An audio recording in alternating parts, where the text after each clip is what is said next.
Hajde da proučimo scenariju u kojem je telo mase M vezano krutom vezom za tačku O, oko koje može da rotira.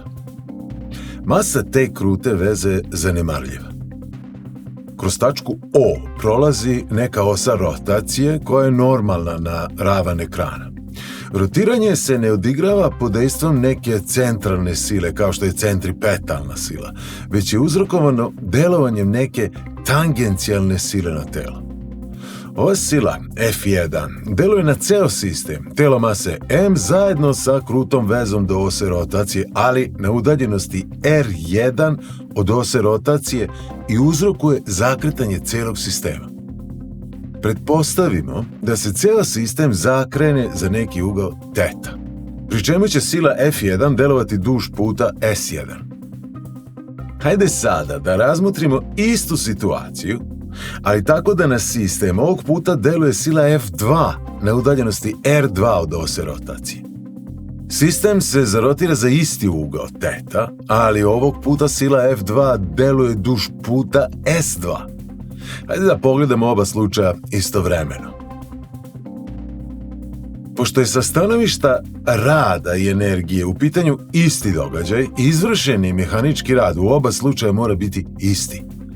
Pa ako primenimo izraz za mehanički rad na oba slučaja, dobijamo da je F1 S1 jednako F2 S2.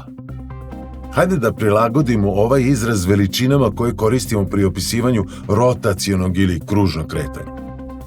Iz kinematike kružnog kretanja znamo da je pređeni put po luku neke kružnice dat izrazom S jednako R puta teta. Odnosno, ako se to primjeni na prethodna dva slučaja, pređene puteve tela po kružnici možemo iskazati kao proizvode ugla teta i odgovarajućih poluprečnika.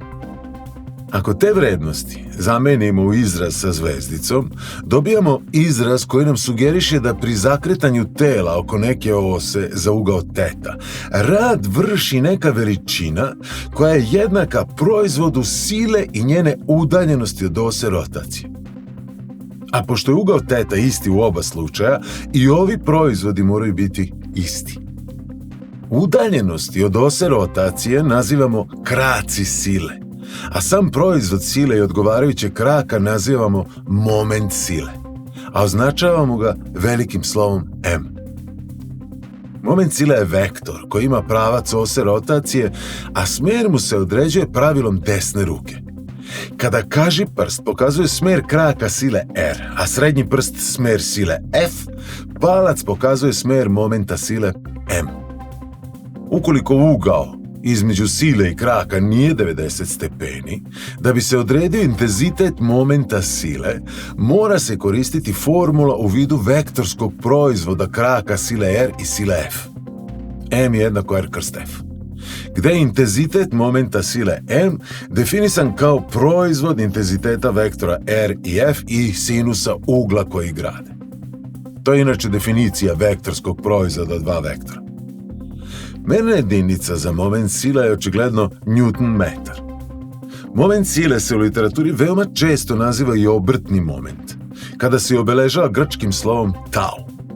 Dakle, umjesto da pri svakoj rotaciji navodimo kolika je sila na kojoj udaljenosti od ose rotacije deluje i pod kojim uglom, dovoljno je da naznačimo koliki je moment sile i sve smo rekli.